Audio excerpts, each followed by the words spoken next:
اس کی وجہ علماء نے یہ لکھی ہے کہ جو بندہ باہ کے گناہ میں مبتلا ہوتا ہے اس کے دل میں پھر بھی ندامت ہوتی ہے۔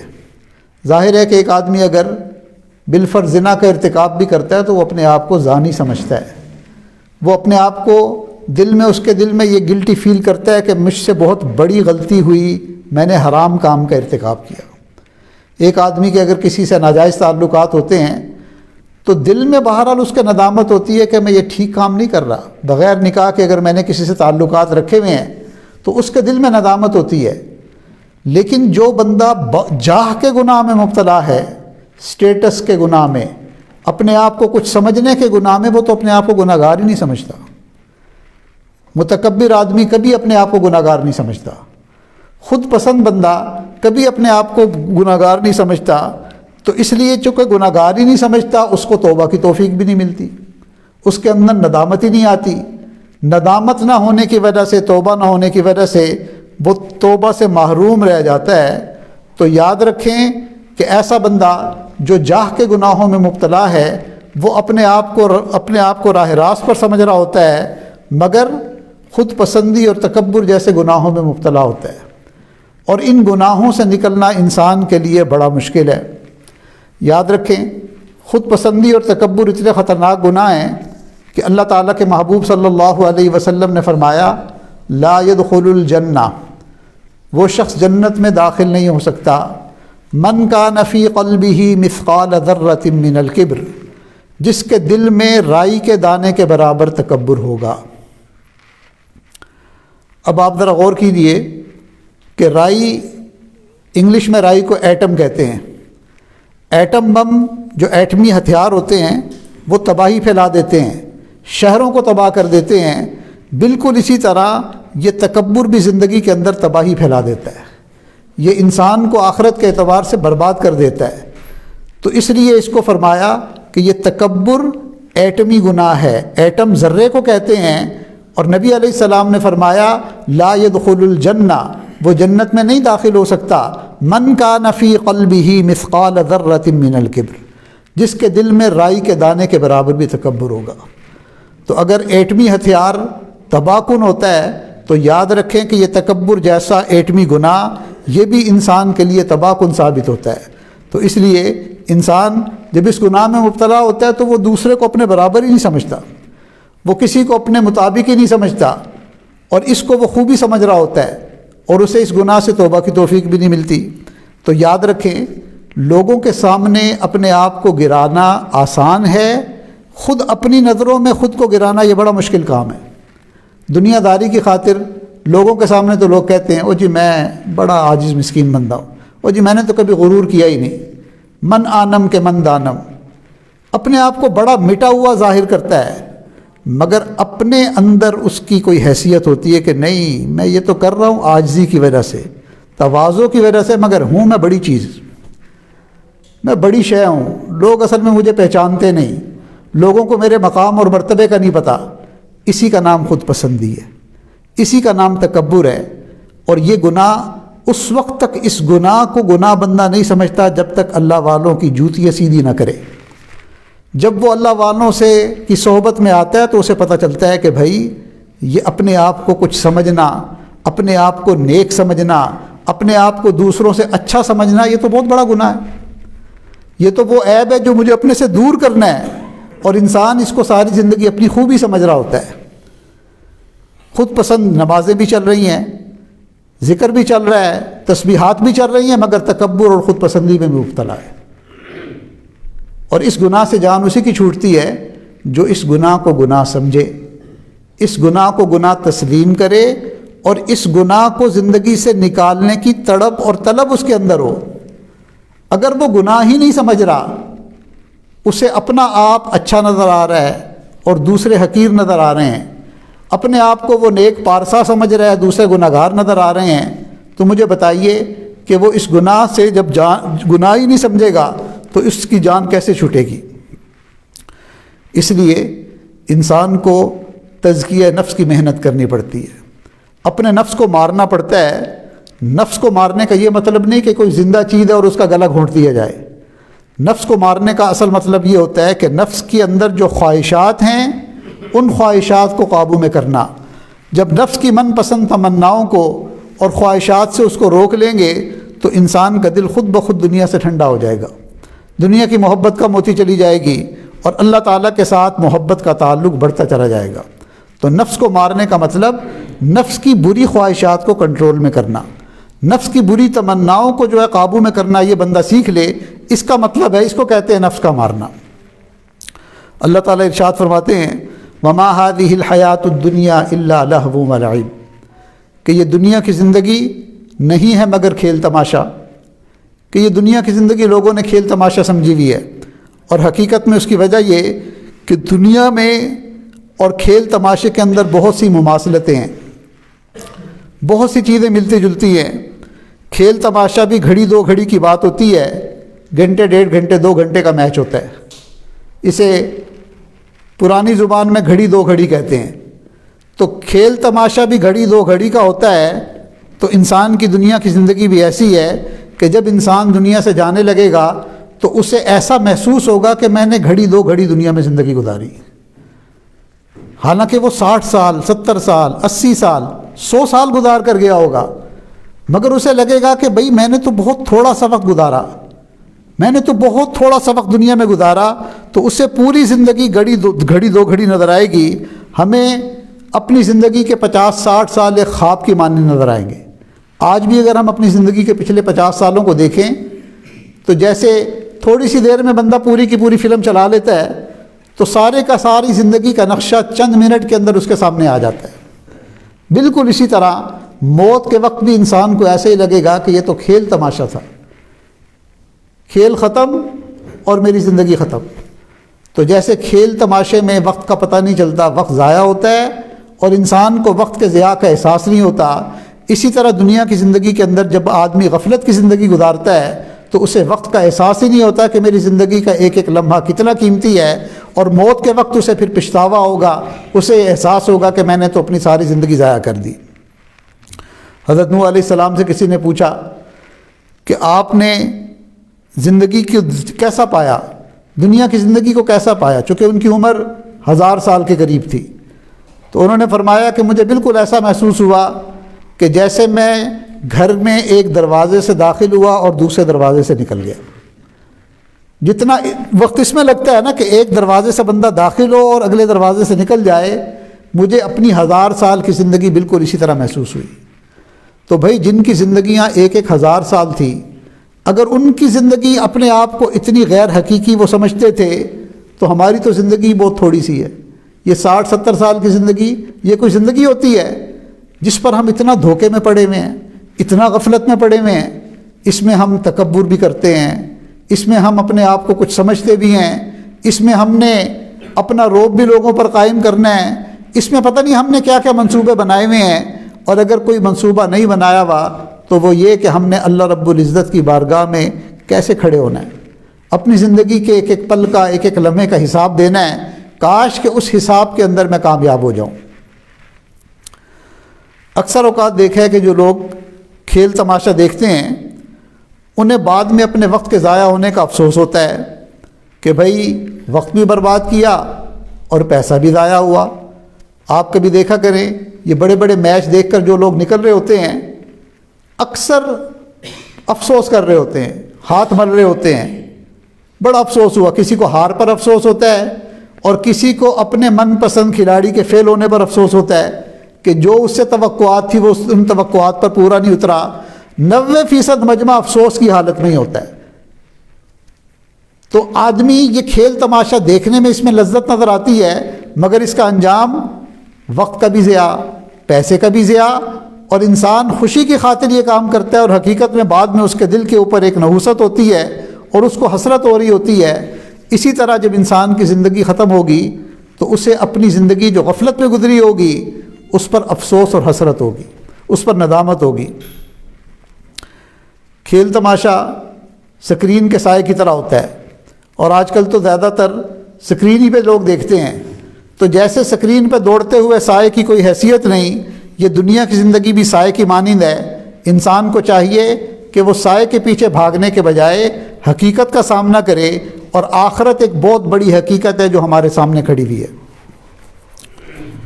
دنیا کا نام تو لیا جاتا ہے، مگر کئی دوست اس دنیا کی حقیقت کو نہیں سمجھتے۔ وہ یہ سمجھتے ہیں کہ دنیا کو چھوڑ دینے سے مراد سب کچھ چھوڑ دینا ہے، کہ انسان گھر بار چھوڑ دے، کاروبار چھوڑ دے، جاب چھوڑ دے، اور مسجد کے اندر جا کر تسبیح پکڑ لے، یا کسی پہاڑ کی چوٹی پہ چلا جائے اور وہاں جھونپڑا بنا کر بیٹھ کر اللہ اللہ کرے۔ یاد رکھیں، اس کا نام دنیا چھوڑنا نہیں ہے، اس کو ترک دنیا نہیں کہتے۔ دنیا کو چھوڑنا مولانا روم رحمۃ اللہ علیہ نے سمجھایا۔ وہ فرماتے ہیں، چیست دنیا از خدا غافل بدن۔ دنیا کیا ہے حقیقت میں؟ دنیا اللہ تعالیٰ سے غافل ہونے کا نام ہے۔ چیست دنیا از خدا غافل بدن، نئے قماش و نقرہ و فرزند و زن۔ یہ کاروبار کرنا، دنیا کے معاملات کو سیدھا کرنا، بیوی بچے، ان کا نام دنیا نہیں ہے، سونے چاندی کا نام دنیا نہیں ہے۔ ان چیزوں میں الجھ کر اللہ تعالیٰ کو بھول جانا، اللہ تعالیٰ سے غافل ہو جانا، اللہ تعالیٰ کے حکم کو پس پش ڈال دینا، اس کا نام دنیا ہے۔ تو ترک دنیا کا مطلب گھر بار چھوڑنا نہیں ہے، کاروبار اور جاب چھوڑنا نہیں ہے۔ ترک دنیا کا مطلب ترک لذات دنیا، کہ دنیا کے اندر جو حرام لذتیں ہیں، جو ناجائز لذتیں ہیں، جو خواہشات پر مبنی لذتیں ہیں، ان لذتوں کو اللہ تعالیٰ کی خاطر ترک کر دینا، اس کا نام ترک دنیا ہے۔ کئی مرتبہ اللہ رب العزت مال و دولت بھی دیتے ہیں اور اللہ تعالیٰ دین کی نعمت بھی دیتے ہیں۔ ایسے انبیاء بھی دنیا میں تشریف لائے کہ جو وقت کے نبی بھی تھے اور وقت کے بادشاہ بھی تھے۔ اللہ رب العزت نے ان کو دین کی شاہی بھی عطا فرمائی اور دنیا کی شاہی بھی عطا فرمائی۔ اور عین ممکن ہے کہ ایک آدمی دیکھنے میں ارب پتی ہو مگر اس کا دل ایسا پاک ہو کہ اس کا شمار فقراء کے اندر ہو، اور عین ممکن ہے کہ ایک بندے کے پاس ڈھیلا نہ ہو مگر اس کے دل کے جذبات قارون جیسے ہوں، فرعون جیسے ہوں۔ یہ تو دل کے سنورنے کی بات ہے۔ اگر دل سنور جائے تو سنورا ہوا بندہ ہر حال کے اندر اللہ تعالیٰ کے حکم کو سامنے رکھے گا، وہ ہمیشہ دین کو دنیا پر ترجیح دے گا، آخرت کو دنیا پر ترجیح دے گا۔ اور اصل میں دنیا داری نام اسی کا ہے کہ دنیا کو جب بندہ آخرت پر ترجیح دینے لگے، یہ پکا دنیا دار بندہ ہے۔ تو ترک دنیا سے کئی لوگ غلط فہمی میں مبتلا ہو جاتے ہیں کہ جی یہ تو کہتے ہیں کہ سب کچھ چھوڑ دو، نہ تم کماؤ، نہ کھاؤ، نہ پہنو۔ نہیں، یاد رکھیں، اللہ تعالیٰ تک پہنچنے کا راستہ جنگلوں سے، بیابانوں سے ہو کر نہیں گزرتا، ویرانوں سے ہو کر اللہ تعالیٰ تک نہیں بندہ پہنچتا۔ اللہ تعالیٰ تک پہنچنے کا راستہ انہی گلی کوچوں اور بازاروں سے ہو کر گزرتا ہے، کہ دنیا میں بھی بندہ رہے، دنیا سے گزرا ہوں مگر خریدار نہیں ہوں، دنیا میں ہوں مگر دنیا کا طلبگار نہیں ہوں۔ تو دنیا میں تو رہے بندہ، دنیا کا طلبگار نہ بنے، دنیا کے اندر حلال کو اختیار کرے اور حرام لذتوں کو چھوڑ دے۔ نبی علیہ الصلوۃ والسلام نے فرمایا، الدنیا جیفۃ وطالبها کلاب، کہ دنیا مردار ہے اور اس کے طلبگار کتے ہیں۔ اس حدیث مبارکہ کی سند میں بعض علماء نے اعتراض کیا ہے، وہ کہتے ہیں کہ یہ اس حدیث کی سند جو ہے وہ ضعیف ہے، بعض نے موضوع کہا ہے، لیکن ساتھ ہی وہ کہتے ہیں کہ اس کے اندر جو مضمون ہے یہ دوسری کئی حدیثوں سے ثابت ہو رہا ہے کہ نبی علیہ السلام نے دنیا کو مردار کہا۔ اللہ کے محبوب ایک دفعہ صحابہ کی جماعت کے ساتھ ایک ایسے مردار بکری کے بچے کے پاس سے گزرے کہ جو چھوٹے کان والا تھا اور مردار بھی تھا۔ نبی علیہ السلام نے فرمایا، اس کو کون خریدنے پر تیار ہوگا؟ تو لوگوں نے کہا، یا رسول اللہ، اگر یہ زندہ بھی ہوتا تب بھی اس کو لوگ نہ خریدتے، یہ عیب والا ہے، اور ابھی تو یہ مردار ہے، بدبودار ہے، اس کو کون خریدے گا؟ تو اللہ کے محبوب نے فرمایا کہ دنیا کی حیثیت اللہ تعالیٰ کی نظر میں اس سے بھی زیادہ بری ہے۔ تو اس لیے یہ جو فرمایا کہ دنیا مردار ہے اور اس کے طلب کرنے والے کتے ہیں، یہاں پر کتے سے تشبیہ کیوں دی؟ تو علماء نے اس کے کچھ نکات بیان کیے ہیں، اس لیے اس کو سمجھ لیجئے۔ وہ فرماتے ہیں کہ دیکھیں، مردار تو کئی مرتبہ کوا بھی کھاتا ہے، کوے کو بھی کہیں مردار پڑا ہوا نظر آئے تو وہ بھی کھا لیتا ہے، اور کتا بھی مردار کھاتا ہے۔ تو کتے سے تشبیہ دی، کوے سے کیوں نہیں دی؟ تو اس کی وجہ یہ ہے کہ کوا اس کی عادت ہوتی ہے کہ اسے جب مردار نظر آئے تو وہ شور مچاتا ہے، اوروں کو بھی بلاتا ہے اور سب مل کر کھاتے ہیں، لیکن کتے کی عادت یہ ہوتی ہے کہ کہیں سے مردار مل جائے تو خاموشی کے ساتھ سارے کا سارا خود ہی چٹ کرنا چاہتا ہے، اور کوئی دوسرا کتا اگر شریک ہونا چاہے تو اس سے لڑنے پڑنے پہ تیار ہو جاتا ہے۔ دنیا دار بندہ بھی اس کو کتے سے اس لیے تشبیہ دی کہ اس کے اندر اگر ہرس پیدا ہو جائے، لالچ پیدا ہو جائے تو وہ ساری دنیا خود ہی ہڑپ کرنا چاہتا ہے، کسی کو اس میں شریک نہیں کرنا چاہتا اس کے فائدوں کے اندر۔ تو اس لیے تشبیہ دی کہ جیسے کتے کے اندر ہرس ہوتی ہے، ہمیں دنیا کا کتا نہیں بننا چاہیے، ہمیں اللہ تعالیٰ نے دنیا کے لیے نہیں بھیجا، ہمیں اللہ تعالیٰ نے دنیا میں آخرت کمانے کے لیے بھیجا ہے۔ پھر کوے کی ایک عادت اور بھی ہے کہ جب اسے مردار نظر آتا ہے تو وہ اس کا گوشت تو کھا لے گا، لیکن اگر مردہ کوا کہیں پڑا ہوا نظر آئے تو وہ مردہ کوے کو نہیں کھاتا۔ کتے کے اندر عادت یہ ہے کہ اسے کوئی بھی مردار نظر آئے، حتیٰ کہ مردہ کتا بھی نظر آئے تو اس کو بھی کھا لے گا۔ تو دنیا دار بندہ بھی اگر ہرس کے مرض میں مبتلا ہو جائے، لالچ کے مرض میں مبتلا ہو جائے تو وہ کھاتا تو ہے دوسروں کا بھی مال، اور کئی مرتبہ اگر اپنے بھائی کا مال بھی ہڑپ کرنا پڑے تو اس کو بھی نہیں چھوڑتا، اپنے بھائی کے مال کو بھی کھا جاتا ہے، وراثت پہ قبضہ کر لیتا ہے، بہنوں کو محروم کر دیتا ہے، بیٹیوں کو محروم کر دیتا ہے، اپنوں کو بھی نہیں چھوڑتا۔ الدنیا جیفت و طالبها کلاب، دنیا مردار ہے اور اس کے طلبگار کتے ہیں۔ پھر دیکھا کہ کوا جہاں مرے ہوئے دوسرے کوا جہاں مر جائے تو دوسرے کوے وہاں نہیں آتے۔ آپ کسی کوے کو اگر مار کر لٹکا دیں گے تو کوے اس سے عبرت پکڑیں گے، وہاں نہیں آئیں گے، مگر کتا جو ہے وہ مردار کتے کو دیکھ کر بھی عبرت نہیں پکڑتا، پھر وہیں آئے گا۔ اسی طرح دنیا دار بندہ بھی ایسے ہی ہے کہ وہ دنیا داروں کے انجام کو دیکھتا بھی ہے، پڑھتا بھی ہے، سنتا بھی ہے۔ فلاں نے دنیا پرستی کی، اس کا کیا انجام ہوا، قارون کا کیا انجام ہوا، حامان کا کیا انجام ہوا، فرعون کا کیا انجام ہوا۔ پھر وہ دنیا میں بھی دیکھتا ہے کہ فلاں بندہ ملک کا صدر تھا، آج ملک بدر ہے، فلاں وزیر اعظم تھا، آج وہ اسیر اعظم ہے، فلاں ارب پتی تھا، آج وہ بھیک منگا ہے۔ کتنی ایسی مثالیں ہیں جو معاشرے کے اندر بکھری ہوئی ہیں۔ انجام دیکھ کر بھی وہ عبرت نہیں پکڑتا، وہ بھی اسی راستے پہ پھر بھی چلنا چاہتا ہے۔ تو کتا دوسرے کتوں سے انجام نہیں پکڑتا، عبرت نہیں پکڑتا دوسرے کے انجام سے۔ تو ان مثالوں پر اگر غور کیا جائے تو واقعی یہ بات صحیح لگتی ہے کہ بھئی الدنیا جیفت و طالبها کلاب۔ پھر کوے کو دیکھا کہ دن میں اگر وہ مردار کو کھائے گا تو رات آرام سے گھونسلے میں جا کر سو جاتا ہے، مگر کتے کی عجیب حالت ہوتی ہے کہ دن میں مردار کو کھاتا ہے اور رات کو بیٹھ کر اس پر پہرا دیتا ہے کہ کوئی اور کتا آ کر لے نہ جائے۔ دنیا دار بندہ بھی ایسے ہی ہوتا ہے کہ دن میں وہ دنیا کمانے میں لگا ہوا ہوتا ہے، دنیا کو سمیٹنے میں لگا ہوا ہوتا ہے، اور رات کو دنیا کمانے کی پلاننگ میں لگا ہوا ہوتا ہے۔ سارا دن دکان کے اندر گزرتی ہے، دن دکان میں گزرتا ہے، اور جب رات آتی ہے تو دکان اس کے اندر آ جاتی ہے۔ اس وقت بھی اس کے اندر کیلکولیشن چل رہی ہوتی ہیں، حساب کتاب ہو رہا ہوتا ہے، بینک بیلنس کے بارے میں سوچ رہا ہوتا ہے۔ تو نہ دن کو اس کو چین، نہ رات کو چین۔ تو اس لیے اللہ تعالیٰ نے ہمیں دنیا کے اندر جو بھیجا ہے وہ دنیا دار بننے کے لیے نہیں بھیجا، اللہ تعالیٰ نے ہمیں دنیا میں دیندار بننے کے لیے بھیجا ہے۔ دنیا کو آخرت پر ترجیح دینا اللہ رب العزت کے ہاں بہت بڑا گناہ ہے، چنانچہ یہ پیغام پہلی کتابوں میں بھی دیا گیا اور آخری کتاب میں بھی یہ پیغام دیا گیا، اس بات کو کھول کھول کر بیان کیا گیا۔ ارشاد فرمایا بل تؤثرون الحیات الدنیا والآخرۃ خیر وابقی ان ھذا لفی الصحف الاولی۔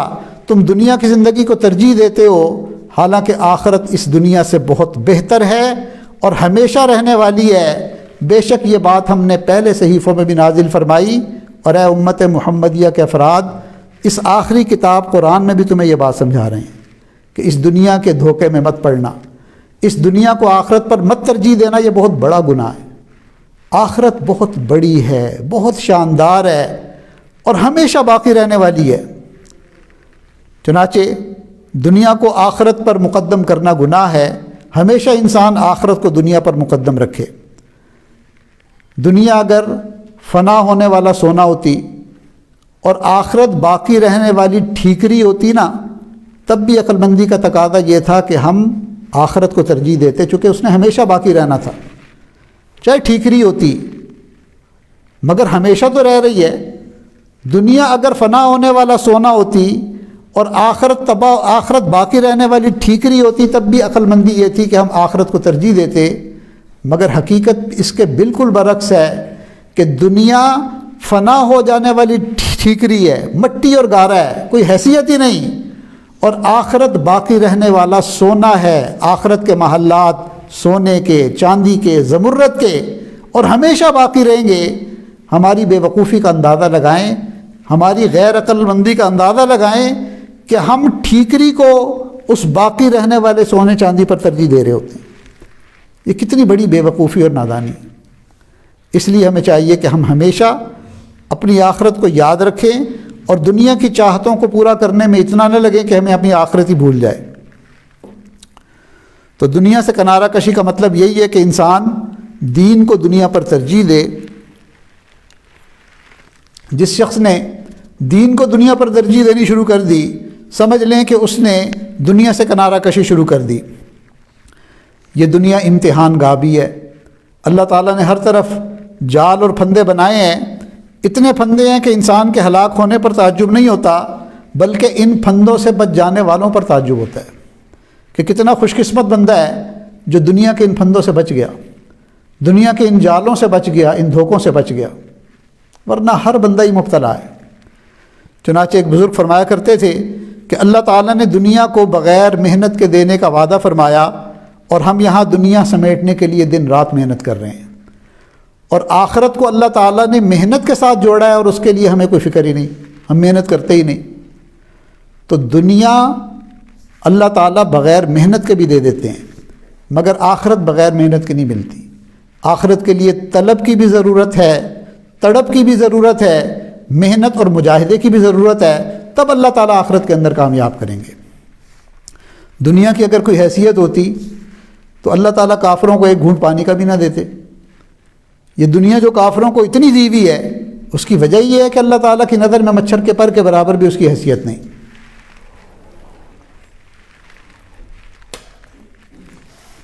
اور یہ بات بھی یاد رکھیں کہ دنیا میں سب کے سب طمع کے یار ہیں۔ کوئی مفاد ہوگا، کوئی لالچ ہوگا تو وہ آپ کے دوست ہیں۔ سب طمع کے یار ہیں۔ صرف دوستی وہی پائیدار ہوتی ہے جس دوستی کے پیچھے اللہ رب العزت ہوں۔ اس لیے کہ اللہ رب العزت کی جو ذات ہے، اللہ تعالیٰ انسان سے محبت کرتے ہیں، یا اللہ کے پیارے محبوب صلی اللہ علیہ وسلم، یا پھر ان کے نقش قدم پر چلنے والے اولیاء اللہ، ان سے تعلق اور دوستی یہ فائدہ دیتی ہے۔ باقی دنیا کے سب دوست طمع کے یار، جب تک ان کی دال روٹی آپ کے ساتھ چل رہی ہے، ان کی رونقیں محفلیں آپ کے ساتھ آباد ہیں، تو آپ بڑے اچھے۔ آپ ایک دن دال کھلائیں گے تو اگلے دن ان کا موڈ آف ہوگا، ہمیں دال کھلا دی اس نے، ہمیں تو پوچھا ہی نہیں، ہمیں تو چائے پہ ٹرخا دیا۔ دنیا میں سب طمع کے یار۔ دنیا میں اگر کوئی یار ہے حقیقت میں تو وہ بندہ جس کے اندر دین ہے، جو اللہ رب العزت سے محبت کرنے والا، نبی علیہ السلام کی سنت پر عمل کرنے والا، وہ انسان سے محبت کرتا ہے۔ باقی آپ جس کے لیے جو مرضی کر لیں، اس نے آپ کو جو ہے نا کسی اس پر نہیں لکھنا۔ جہاں تک بات رہ گئی برادری کی اور رشتہ داروں کی، سچی بات ہے کہ آج کے دور میں آپ اپنے رشتہ داروں کو اپنے گوشت کا قیمہ بھی بنا کر دے دیں گے، وہ تب بھی آپ سے راضی نہیں ہوں گے۔ کئی دوستوں کو دیکھا اپنے رشتہ داروں کو خوش کرنے میں اللہ کو بھولے ہوئے ہوتے ہیں۔ وہ جی میں صلح کل بنا رہا ہوں، مجھے سب اچھا کہیں، اور اچھا پھر بھی کوئی نہیں کہتا، پھر بھی لوگ پیٹھ پیچھے اس کی برائیاں کر رہے ہوتے ہیں۔ ٹھیک ہے، صلہ رحمی اچھی چیز ہے، مگر اس چیز کو اپنے اوپر اتنا طاری کر لینا کہ اللہ تعالیٰ کو بھول جانا، اللہ والوں کو بھول جانا، نیکی کی محفل میں آنے کی فرصت نہیں ہے، دوستیاں نبھا رہے ہیں، تعلقات نبھا رہے ہیں، رشتہ داریاں نبھا رہے ہیں، مسجد کی فرصت نہیں ہے، مسجد سے محروم ہے، مگر رشتہ داری کہیں فوت نہ ہو جائے۔ یہ ذہن میں رکھیں، آپ اپنے گوشت کا قیمہ بنا کر بھی دے دیں گے تب بھی وہ راضی نہیں ہوں گے۔ دوستی فقط وہی پائیدار ہے جس میں دین ہے، جس میں اللہ اور اس کے رسول کی محبت ہے، اس لیے ہمیں سوچ سمجھ کر دوست بنانا چاہیے۔ تو دنیا بھی ایسے ہی ہے، فانی ہے، اور دنیا کی دوستیاں بھی فانی ہیں۔ اس دنیا کی حقیقت کا اندازہ اس سے لگائیں کہ انسان کا جو بہترین لباس دنیا میں ہے وہ ریشم کا لباس ہے، اور ریشم کا لباس ایک کیڑے کی تھوک ہے۔ اور دنیا میں جو بہترین غذا ہے جس کو ہم بہت خالص اور قیمتی سمجھتے ہیں وہ شہد ہے، اور شہد ایک مکھی کی تھوک ہے۔ اس سے اندازہ لگائیں کہ دنیا کی حقیقت اصل میں ہے کیا، کہ سب سے قیمتی اور بہترین لباس وہ ریشم کے کیڑے کا لعاب، اور سب سے قیمتی غذا جس کو شہد سمجھا جاتا ہے وہ ایک مکھی کی تھوک ہے۔ تو باقی دنیا کیا ہے؟ تو اس لیے دنیا کو آخرت پر ترجیح دینا یہ بہت نقصان کا سودا ہے، بہت گھاٹے کا سودا ہے۔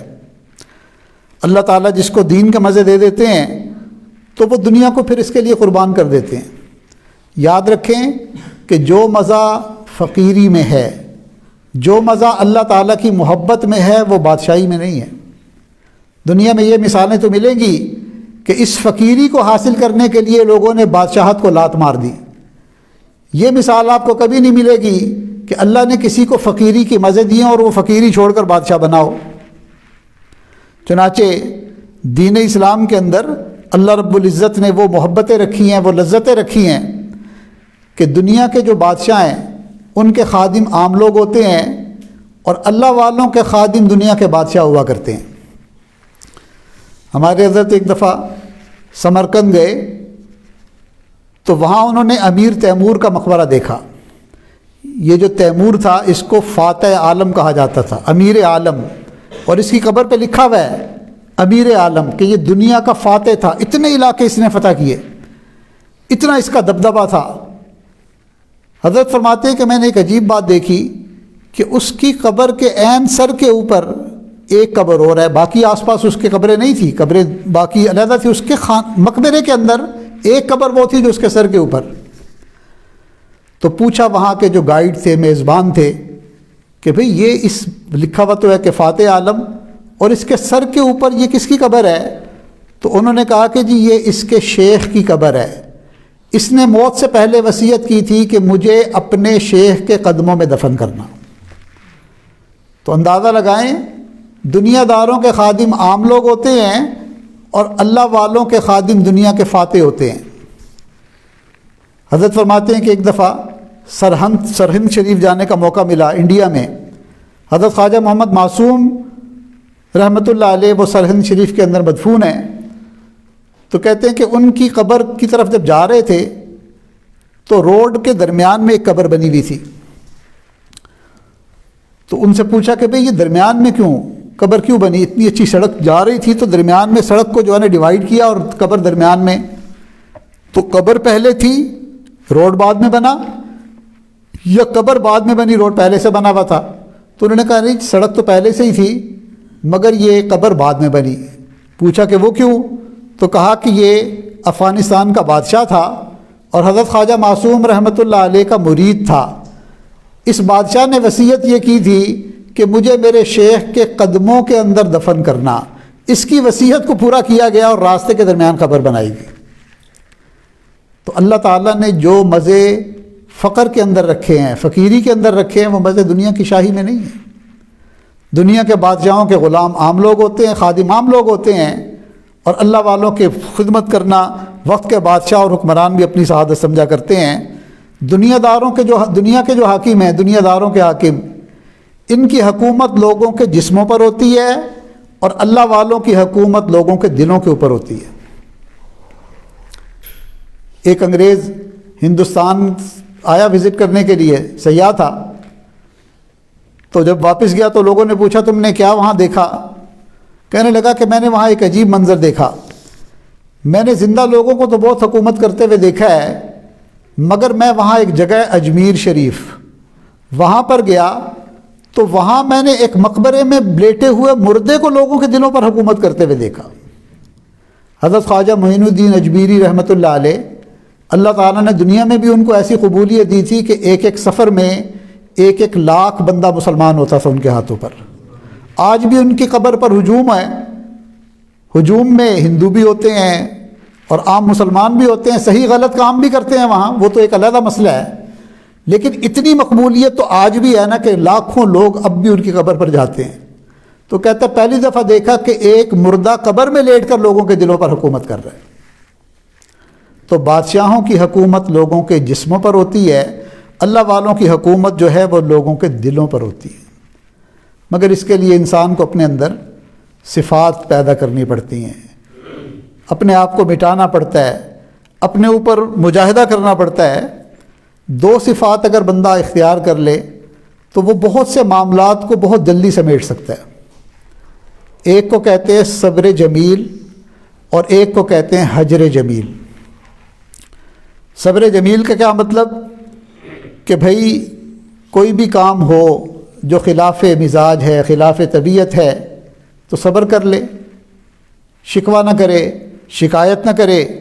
کسی نے دکھ دیا تو انسان اس سے شکوہ ہی نہ کرے، معافی کر دے، اس کو صبر جمیل کہتے ہیں۔ کہ کوئی بھی ایسا کام جو دکھ دینے والا ہے، تکلیف دینے والا ہے، اس پر اللہ کی خاطر بندہ برداشت کر لے۔ حضرت یعقوب علیہ السلام کے بیٹے وَجَاءُوا عَلَىٰ قَمِيصِهِ بِدَمٍ كَذِبٍ، جھوٹ موٹ کا خون لگا کر لے آئے کہ جی بھائی کو تو بھیڑیا کھا گیا۔ اب کتنی دکھ دینے والی خبر تھی، کتنا ایسی خبر تھی جو دل کو چیرنے والی تھی، مگر یعقوب علیہ السلام نے کیا فرمایا؟ فَصَبْرٌ جَمِيلٌ، میں اللہ کے لیے صبر کرتا ہوں۔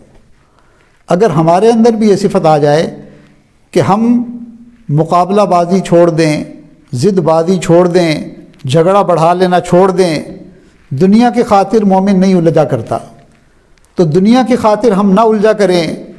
ہم اگر کہیں کوئی تکلیف پہنچے تو اس پر صبر جمیل کا راستہ اختیار کریں، تو پھر دیکھیں اللہ کی کیسی مدد آتی ہے۔ ان اللہ مع الصابرین، اللہ صبر کرنے والوں کے ساتھ ہے، اللہ کی معیت اسے نصیب ہوتی ہے، اللہ کا ساتھ نصیب ہوتا ہے۔ آج ہم اینٹ کا جواب پتھر سے دے کر پھر صبر کا پھل کھانا چاہتے ہیں، جواب بھی دے دیتے ہیں، بدلہ بھی لے لیتے ہیں، اور کچھ نہیں کر سکتے تو غیبتیں تو کر ہی دیتے ہیں، اور پھر کہتے ہیں جی اللہ تعالیٰ کی مدد کیوں نہیں آ رہی؟ بھئی صبر پر پھل ملتا ہے، اللہ کی معیت صبر پر ملتی ہے، بدلہ لینے پر تو نہیں ملتی۔ تو ایک خوبی اگر ہمارے اندر آ جائے، میرے اندر بھی اور آپ کے اندر بھی، یہ ہے صبر جمیل، یہ بہت اعلیٰ کوالٹی ہے۔ آج ہم فوراً ریئیکٹ کرتے ہیں، کوئی بات خلاف مزاج کے خلاف ہو فوراً بدلہ لیں گے، کسی نے کچھ کہہ دیا فوراً ریئیکٹ کر دیں گے، وہی موقع ہوتا ہے صبر کرنے کا۔ بعد میں تو سب کوئی صبر آ جاتا ہے، موقع گزر گیا، وقت گزر گیا، بعد میں پچھتانے کا کیا فائدہ؟ اصل موقع وہی ہوتا ہے کہ عین وقت پر صبر کر لینا۔ اگر یہ چیز اور یہ خوبی ہمارے اندر آ جائے، ہمارے بہت سے معاملات ایسے ہی سمٹ جائیں۔ تو صبر جمیل، اور دوسری چیز ہے حجر جمیل۔ حجر جمیل کا کیا مطلب؟ کہ بعض دفعہ صورتحال ایسی ہو جاتی ہے کہ بندے کو وہاں سے ہٹنا پڑتا ہے، چھوڑنا پڑتا ہے، کبھی بھرا میلہ چھوڑ کر جانا پڑ جاتا ہے، چونکہ وہ کوئی معاملہ سلجھ ہی نہیں رہا ہوتا، کوئی نباہ کی صورت ہی نہیں بن رہی ہوتی۔ ایسے وقت میں ہم علیحدہ ہو جائیں، جھگڑے سے علیحدہ ہو جائیں، فتنے سے علیحدہ ہو جائیں، جو بھی اس وقت معاملہ ہے اس معاملے سے اپنے آپ کو علیحدہ کر لیں، مگر کیا کہا؟ حجرن جمیلا، وہجرہم حجرن جمیلا، کہ تم حجر جمیل، بہترین انداز سے، اچھے انداز سے اپنے آپ کو علیحدہ کر لو۔ مگر یہاں پر بھی ہم کیا کرتے ہیں؟ ہمیں حکم تو تھا حجرن جمیلا کا، اور ہم کون سا راستہ اختیار کرتے ہیں؟ حجرن ذلیلا، یا ذلیل کر کے علیحدہ ہوں گے یا ذلیل ہو کر علیحدہ ہوں گے۔ اس سے پہلے ہو تو جاتے ہیں، کئی صورتوں میں علیحدہ ہونا پڑتا ہے، کئی صورتوں میں ہمیں سٹیپ بیک لینا پڑتا ہے، پیچھے ہٹنا پڑتا ہے، مگر یا دوسرے کو ذلیل کر کے یا خود ذلیل ہو کر۔ حالانکہ ہمیں حکم کیا تھا؟ وَہْجُرْهُمْ حَجْرًا جمیلا، تو ہمارے اندر صبر جمیل آ جائے اور حجر جمیل آ جائے تو پھر دیکھیں اللہ تعالیٰ کی طرف سے کیسی رحمت اور برکت اترتی ہے۔ اس دنیا میں ہر وقت حالات یکساں نہیں ہوتے۔ یاد رکھیں کہ چونکہ دارالامتحان ہے تو امتحان تبھی ہوتا ہے کہ کبھی حالات موافق کبھی ناموافق، کبھی صحت کبھی بیماری، کبھی خوشی کبھی غم، کبھی زندگی کی آمد ہو رہی ہے، گھر میں بچہ پیدا ہوا خوشیاں ہیں، اور کبھی اسی گھر سے جنازہ نکل رہا ہے، موت کا غم طاری ہے۔ تو دنیا دارالامتحان ہے، آزمائش کی جگہ ہے۔ دنیا کے معاملات ہمارے کنٹرول میں نہیں۔ ہمیں چاہیے کہ ہم ہر طرح کے حالات میں اس کے مطابق، اگر حالات ناموافق ہیں تو صبر کرنا سیکھیں، اور حالات اگر ہماری توقعات کے مطابق ہیں تو اس پر شکر ادا کرنا سیکھیں۔ یہ دنیا تو ہے ہی ضدین کا مجموعہ، یہ عالم ازداد ہے، یہاں ویسے بھی ہر چیز ایک دوسرے سے مخالف ہے۔ چنانچہ علماء نے لکھا ہے کہ ضد سے ہی چیزیں واضح بھی ہوتی ہیں۔ اگر دن نہ ہوتا تو رات کی قدر نہ آتی، اندھیرا نہ ہوتا تو روشنی کی قدر نہ آتی، دھوپ نہ ہوتی تو سائے کی قدر نہ آتی، بیماری نہ ہوتی تو صحت کی قدر کس کو آنی تھی، اور موت نہ ہوتی تو زندگی کی قدر کیسے پتہ چلتی۔ تو دنیا تو ہے ہی ضدین کا مجموعہ، یہ عالم ازداد ہے۔ تو چنانچہ اللہ تعالیٰ انسان کو حق کی طرف بلاتے ہیں، اور اس کی ضد میں شیطان انسان کو باطل کی طرف بلاتا ہے، وہ غیر حق کی طرف بلاتا ہے۔ اللہ رب العزت نے ہر انسان کے ساتھ ایک فرشتے کو مقرر کیا ہوا ہے جو اس کے دل میں خیر کے ارادے ڈالتا ہے، نیکی کی توفیق ڈالتا ہے۔ اور شیطان بھی انسان کے اندر گھومتا ہے خون کے ساتھ۔ شیطان اس کے دل میں برائی کے خیالات، برائی کے جذبات، برے کاموں پر اس کو ابھارتا ہے۔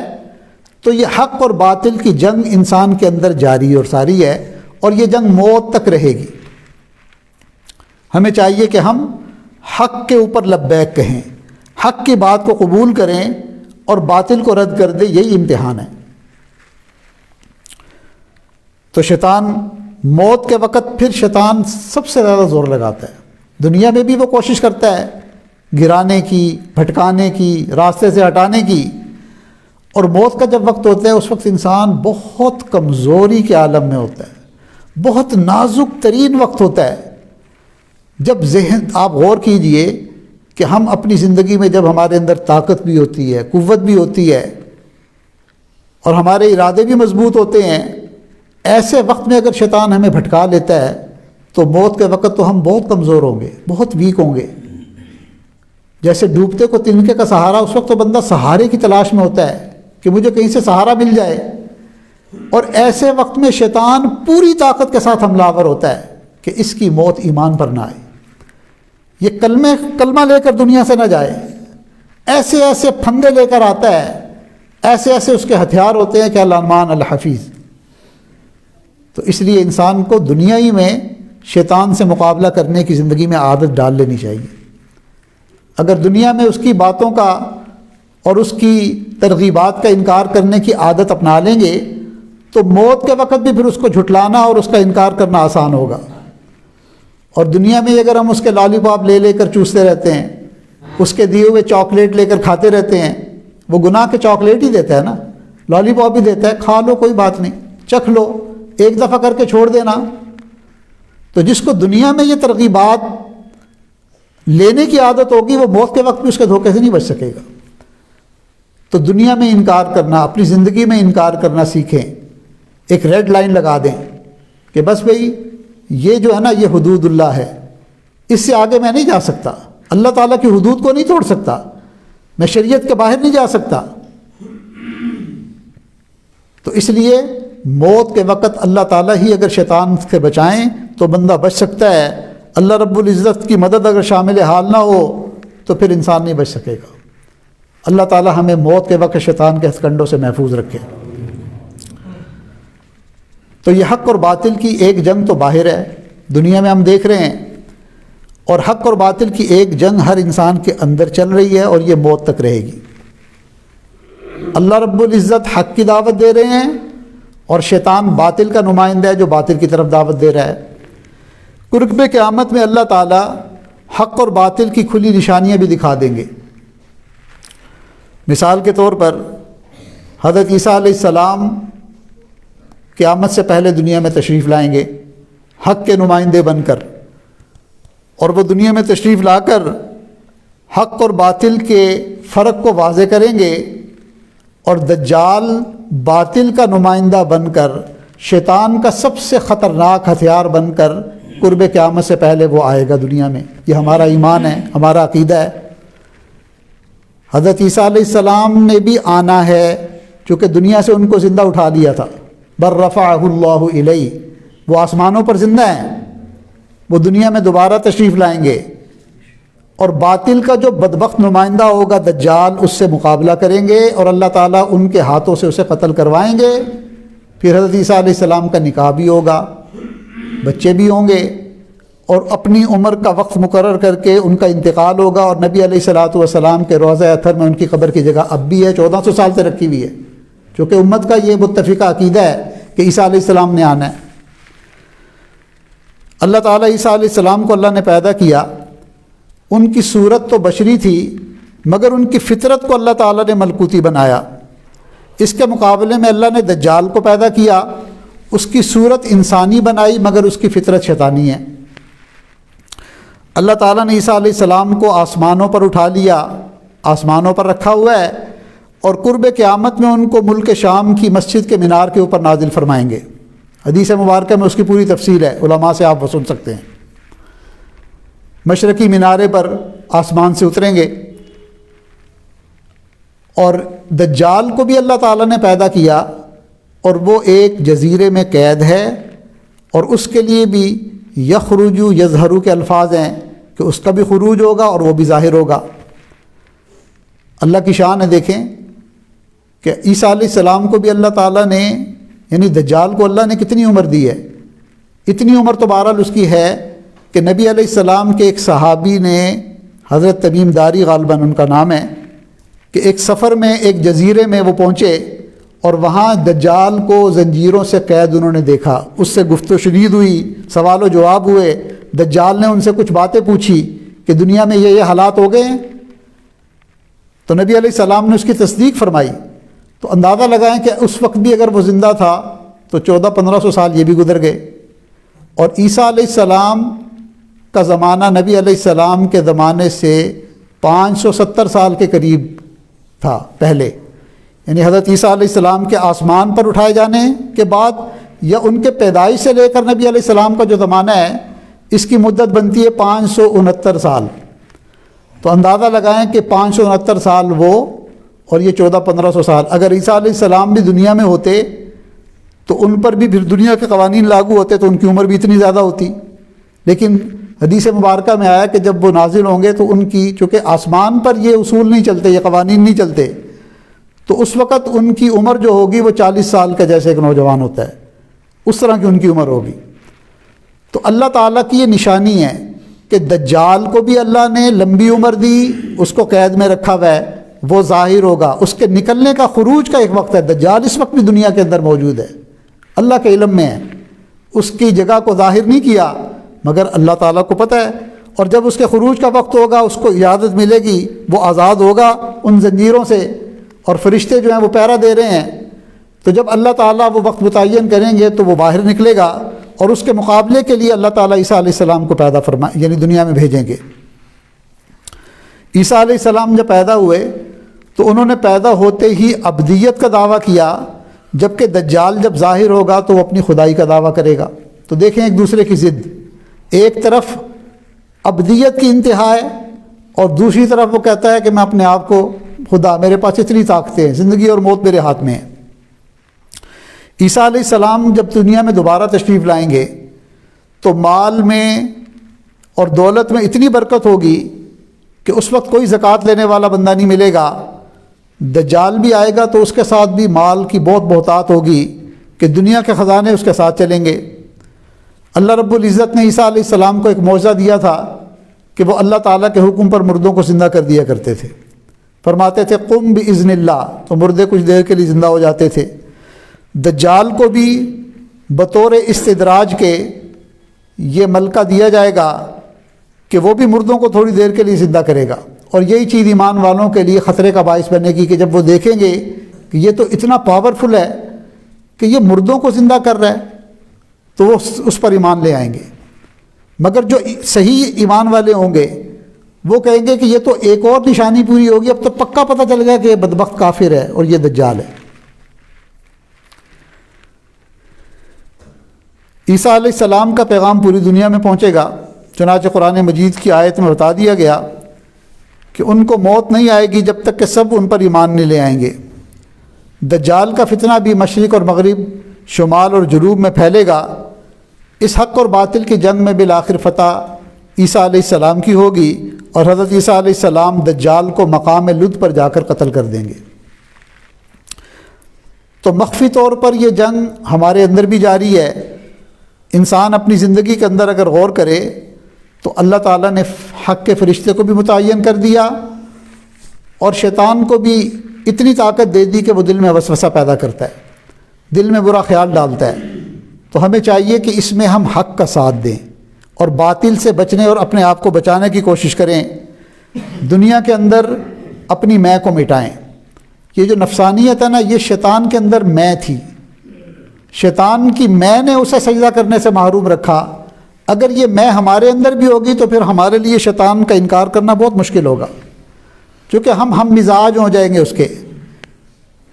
کند ہم جنس با ہم جنس پرواز، کہ انسان ہمیشہ اپنے ہم جنس کی جو ہے نا صحبت کو اختیار کرتا ہے۔ تو انانیت، میں، مجھے پہچانو، میں بھی کوئی چیز ہوں، یہ شیطانی جذبہ تھا۔ جس بندے کے اندر یہ میں ہوتی ہے اس کی شیطان سے بڑی اچھی دوستی ہوتی ہے، بڑی اچھی پارٹنرشپ، دونوں کی گاڑی چھنتی ہے۔ تو انسان کو چاہیے کہ وہ نفسانیت اور انانیت سے اپنے آپ کو بچائے، مٹی سے اپنے آپ کو مانوس کرے، اپنی میں کو مٹائے۔ جو بندہ اپنے آپ کو مٹی جیسا بنائے اس کو مسکین کہتے ہیں۔ چنانچہ انسان کو چاہیے کہ مسکین لوگوں کے اندر شامل ہو جائے۔ اللہ تعالیٰ کو مسکین لوگ ویسے ہی بہت پسند ہیں۔ صحابہ اکرام فرماتے ہیں کہ ہم نبی علیہ السلام کی محفل میں حاضر ہوتے تو ہم ایک دوسرے کے پیچھے چھپ کر بیٹھتے، چونکہ ہمارے کئی دفعہ اوپر کا لباس ہی نہیں ہوتا تھا، نیچے چادر لپیٹی بھی تھی مگر، اور اگر کئی دفعہ اوپر قمیض ہوتی بھی تھی تو کہیں سے پھٹی بھی ہوتی تھی، تو ہم اس پھٹے ہوئے حصے کو نبی علیہ السلام سے چھپاتے تھے۔ اتنی مسکنت تھی، اور اللہ کے محبوب ان کے اندر گھل مل کر بیٹھتے تھے۔ اور نبی علیہ السلام نے دعا بھی مانگی کہ یا اللہ مجھے مسکینوں میں سے اٹھانا، مسکینوں میں میرا شمار فرمانا، واحشرنی فی زمرۃ المساکین۔ یہ نبی علیہ السلام کی دعا بھی ہے۔ تو ہمیں بھی چاہیے کہ اگرچہ اللہ نے ہمیں اس امتحان میں تو نہیں ڈالا کہ ہم یعنی مسکین، لیکن ہم اپنے اندر مسکنت پیدا کریں، مسکینوں سے محبت پیدا کریں، مسکینوں کی حقارت سے اپنے آپ کو بچانے کی کوشش کریں۔ جو شخص دنیا میں اللہ رب العزت سے تھوڑے رزق پر راضی ہو جائے گا یہی مسکین ہوتے ہیں، اللہ بھی قیامت کے دن ان کے تھوڑے عملوں پر راضی ہو جائیں گے۔ اس لیے حدیث مبارکہ کے اندر آتا ہے نبی علیہ السلام نے فقراء کی ایک محفل تھی تو اللہ کے محبوب نے ان سے 3 باتیں فرمائی۔ پہلی بات تو فرمائی کہ اے فقراء، تم کو 3 چیزیں دنیا میں ایسی نصیب ہیں جو دنیا میں اغنیاء کو حاصل نہیں۔ تمہیں جنت میں ایسی چیزیں عطا کریں گے اللہ تعالیٰ جو چیزیں دنیا میں امیروں کو حاصل نہیں۔ پہلی چیز اللہ کے محبوب نے فرمایا کہ میری امت کے فقراء میری امت کے امراء سے 500 برس پہلے جنت کے اندر داخل کیے جائیں گے، اور وہاں کا ایک دن 50,000 سال کے برابر ہوگا۔ اور دوسرا فرمایا کہ اللہ تعالیٰ فقراء کو تسبیح پڑھنے پر وہ اجر عطا فرمائیں گے جو مالداروں کو مال کے خرچ کرنے پر بھی اجر نہیں ملتا۔ اور تیسری بات نبی علیہ السلام نے فرمائی کہ قیامت کے دن جنت میں فقراء کو اتنے بلند درجے ملیں گے کہ مالدار لوگ جنت میں ان کے محلات کو اس طرح دیکھیں گے جیسے دنیا والے آسمان کے ستاروں کو دیکھتے ہیں۔ تو اس لیے حسن بصری رحمۃ اللہ علیہ فرمایا کرتے تھے کہ فقراء سے دوستی رکھا کرو، اس لیے کہ قیامت کے دن ان سے کہا جائے گا کہ تم سے جنہوں نے دوستی کی یا تم نے جن سے محبت کی تم خود بھی جنت میں داخل ہو جاؤ اور ان کو بھی اپنے ساتھ جنت میں لے جاؤ۔ روایت میں آتا ہے کہ ایک فقیر اللہ تعالیٰ ایک فقیر سے کہیں گے کہ جنت میں داخل ہو جاؤ، اور وہ کھڑا رہے گا۔ فرشتے اس سے کہیں گے کہ بھائی تمہیں تو خوشخبری مل گئی، اجازت مل گئی، آپ کیوں کھڑے ہیں؟ تو وہ کہے گا کہ مجھے شرم آتی ہے کہ میں تو جنت میں چلا جاؤں اور جن لوگوں نے دنیا میں میرے سے محبت کی، مجھے کھلایا پلایا، وہ جنت میں داخل نہ ہوں، اللہ تعالیٰ اس کی اس بات کو پسند فرمائیں گے، اور اللہ تعالیٰ فرمائیں گے جو دنیا میں تم سے محبت کرتے تھے انہیں بھی تم اپنے ساتھ لے کر جنت میں چلے جاؤ۔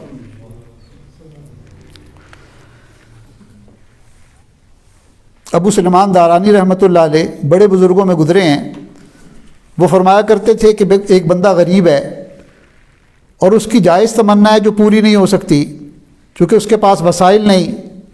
اب غریب آدمی ہے، صاحب اولاد ہے، مگر آمدنی کم ہے، اب وہ جائز تمنا بھی جب پوری نہیں کر پاتا تو اس کے سینے سے ایک ٹھنڈی سانس نکلتی ہے۔ تو ابو سلیمان دارانی رحمۃ اللہ علیہ فرماتے تھے کہ جائز تمنا پوری نہ ہونے پر فقیر کا ٹھنڈا سانس لے لینا آدمی کی 100 سالہ عبادت کے برابر ہے۔ یعنی اللہ تعالیٰ مالداروں کو 100 سال کی عبادت پر جو اجر عطا فرمائیں گے، ایک غریب اگر اپنی غربت کی وجہ سے اپنی جائز تمنا کو نہیں پوری کر پائے گا اور اس پر صبر کرے گا، لیکن ٹھنڈی سانس لینا تو اس کے اختیار میں نہیں، اگر وہ یہ ٹھنڈی سانس صبر کر کے لے گا تو اللہ تعالیٰ اس ٹھنڈی سانس لینے پر 100 سال کی عبادت کا اجر اس کے نام اعمال میں لکھ دیں گے۔ اس لیے فرمایا افضل العبادت انتظار، مصائب کے اندر، مشکلات کے اندر رحمت الہی کا انتظار کرنا یہ سب سے افضل عبادت ہے۔ کئی لوگ کہتے ہیں حضرت بڑی دعائیں مانگتے ہیں، حالات ہی نہیں بدلتے، مشکلات ہی ختم نہیں ہوتی، جاب ہی نہیں جو ہے نا ملتی، کاروبار ہی سیٹ نہیں ہوتا۔ تو یاد رکھیں، اس حدیث کو سنیں کہ جو بندہ مصائب کے اندر گرفتار ہو، دعائیں مانگتا ہو کہ اللہ اس مصیبت کو ختم کر دیں، اس کے اس انتظار پر اس کو وہ اجر ملتا ہے جو عبادت کرنے والوں کو عبادت میں نہیں ملتا۔ تو اس لیے انسان کو جلدی نہیں کرنی چاہیے، صبر کرنا چاہیے۔ اگر دعا نہیں قبول ہو رہی تو کوئی بات نہیں، بندے کا تو کام ہے مانگنا، قبول کرنے کا اختیار تو اللہ تعالیٰ کے پاس ہے، وہ مالک الملک ہے۔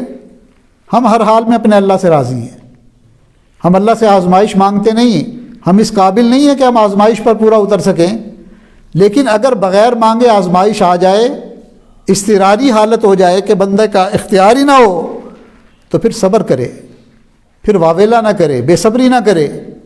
اگر صبر کرے گا اور اللہ تعالیٰ سے اچھے حالات کے انتظار میں جو وقت گزارے گا، یہ انتظار بھی مستقل عبادت بن جائے گی۔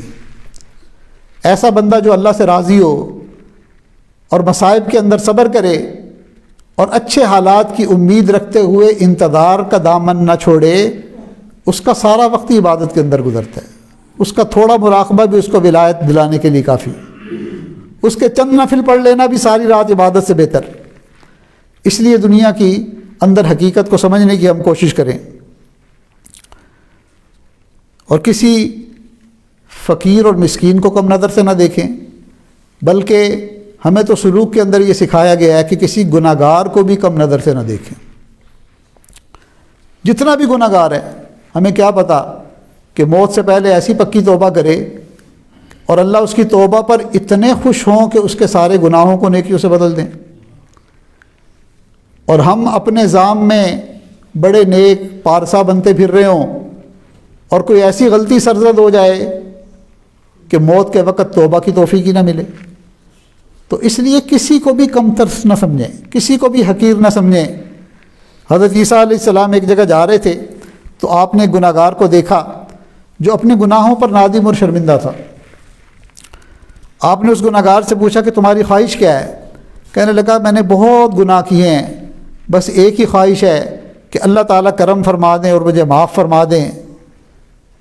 اب اس نے ٹوٹے ہوئے دل سے یہ بات کی۔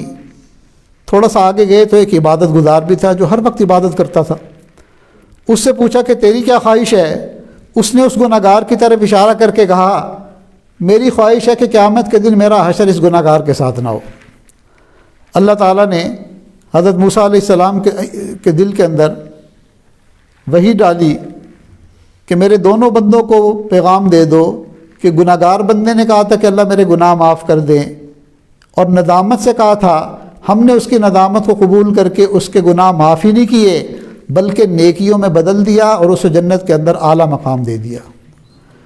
اور اس عبادت گزار نے کہا تھا کہ میرا حشر اس کے ساتھ نہ ہو، اب چونکہ وہ تو جنت میں چلا گیا، اور اس نے کہا تھا میرا حشر اس کے ساتھ نہ ہو، اس کی دعا بھی قبول کر لی، اس کو اب جہنم میں جانا پڑے گا، اس لیے کہ اسے اپنی عبادت پر گھمنڈ تھا، اپنی نیکی پر ناز تھا، یہ اپنے آپ کو کچھ سمجھتا تھا۔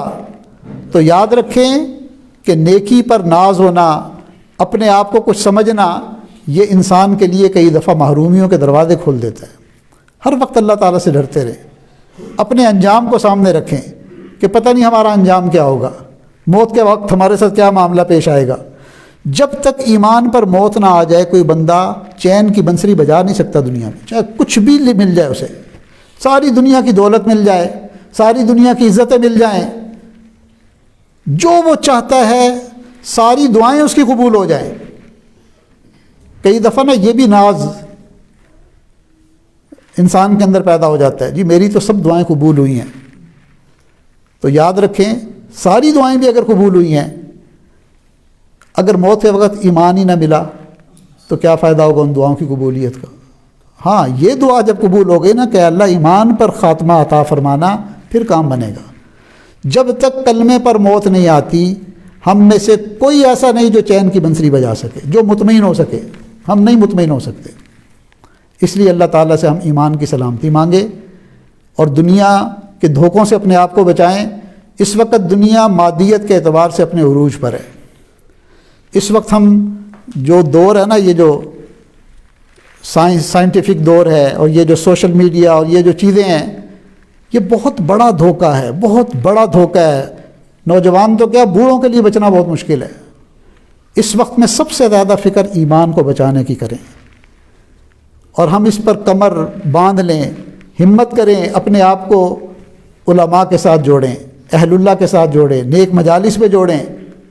بیمار بندے کا کب دل چاہتا ہے دوائی کھانے کو؟ ہر بندہ دوائی سے بچتا ہے، مگر ہم اس کو کڑوی دوا سمجھ کر پئیں۔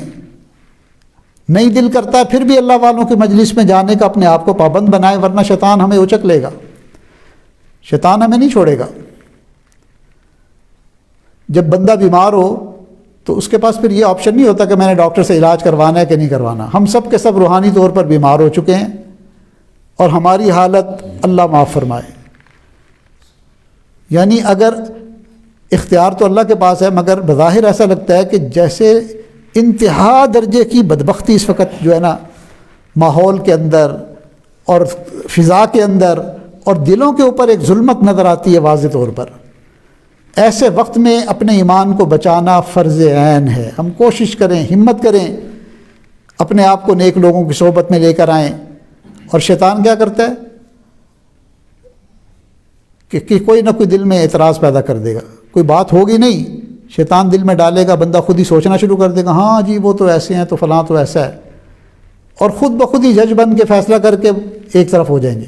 یہ کیا ہوتا ہے؟ اصل میں اللہ تعالیٰ کی طرف سے ایک پکڑ کی یہ بھی صورت ہوتی ہے کہ اللہ علماء سے بدگمان کر دیتے ہیں، اہل اللہ سے بدگمان کر دیتے ہیں۔ دنیا دار فاسق فاجر لوگ اچھے اور ہیرو نظر آ رہے ہوتے ہیں، اور علماء اور صلحاء اس کی نظر میں زیرو بن جاتے ہیں۔ یہ اللہ تعالیٰ کی بہت بڑی پکڑ ہے، یہ بہت بڑی بدبختی ہے۔ اس بدبختی سے اللہ ہم سب کو بچائے، اور یہ بہت عام ہو چکی ہے۔ آپ دیکھیں سوشل میڈیا پہ، دیکھیں فلاں جگہ علماء کو گالیاں، نام لے لے کر گالیاں دے رہے ہیں، باقاعدہ نام لے لے کر گالیاں، ماں بہن کی گالیاں اور فلاں گالیاں، اور بدکاروں کو، بے حیاؤں کو آسمان پر چڑھایا ہوا۔ اور پھر کہتے ہیں جی ہم جہاد بھی کر رہے ہیں اور ہم بہت بڑے پکے مومن بھی ہیں۔ یہ تو موت کے وقت ہی پتہ چل جائے گا کہ تم گدھے پر سوار تھے کہ گھوڑے پر سوار تھے، فوراً موت کے وقت ہی پتہ چل جائے گا۔ خود سے ہی جج بنے ہوئے ہوتے ہیں، خود سے ہی جو ہے نا دلائل جمع کیے ہوئے ہوتے ہیں، اور خود سے فیصلے بھی کر چکے ہوتے ہیں۔ اور بھائی لوگوں کے معاملات کو اللہ تعالیٰ پر چھوڑو۔ یہ جو فسق و فجور کا طوفان ہے، اس کے پیچھے ایک بہت بڑی سازش ہے، کفریہ طاقتوں کی سازش ہے، جس کا سب سے اہم ہتھیار یہ میڈیا ہے۔ آج ہمارا دین، ایمان، مذہب سب کچھ میڈیا کے ذریعے ہم سیکھ رہے ہیں۔ کلمہ بھی سیکھ رہے ہیں تو میڈیا پر، اسلام بھی میڈیا پر، ایمان بھی میڈیا پر، اور میڈیا میں 99% جھوٹ ہے، دھوکہ ہے۔ کچھ لوگ ہیں جو حق کی شمع جلانے کی کوشش کر رہے ہیں، وہ بھی اس لیے کہ میدان خالی نہ چھوڑیں۔ کوئی اپنے بیانات اس پہ ڈال دیتا ہے، کوئی علماء کی جو ہے نا وہ چیزیں ڈال دیتا ہے، ورنہ 99% جھوٹ، دھوکہ اور فریب ہے، اور اس کی وجہ سے آج ہم علماء کو گالیاں، علماء سے بدظن، علماء سے دور۔ خدا کا واسطہ ہے اپنے ہم ایمانوں کی حفاظت کریں، میں ہاتھ جوڑ کر کہتا ہوں، ورنہ موت کے بعد قیامت کے دن ہمارا گریبان نہ پکڑنا کہ کوئی ہمیں بتایا نہیں تھا آپ نے۔ آج تو عقل اتنے اپنے آپ کو عقل کل سمجھتے ہیں کہ کسی کی بات ہی سننے کے لیے تیار نہیں،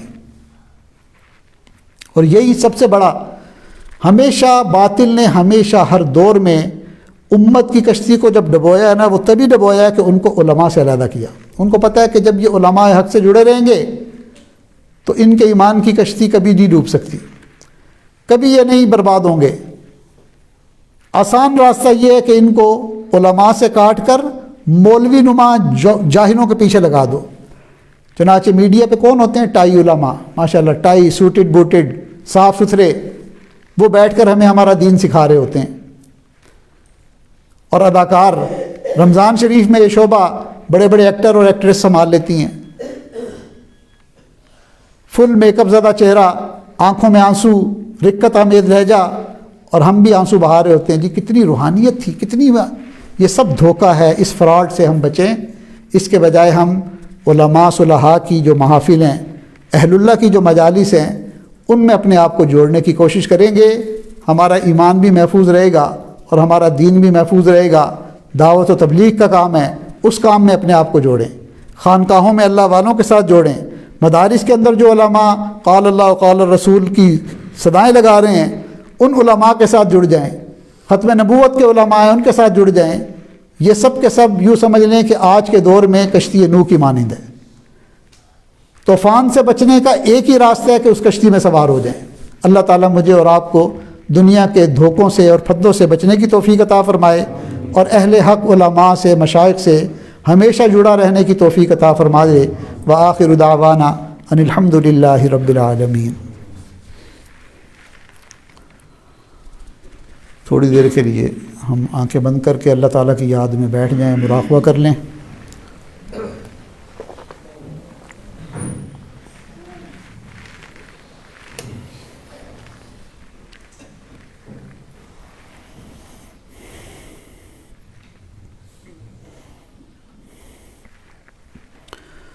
ظاہر کی آنکھیں بند کر لیں، من کی آنکھیں کھول لیں۔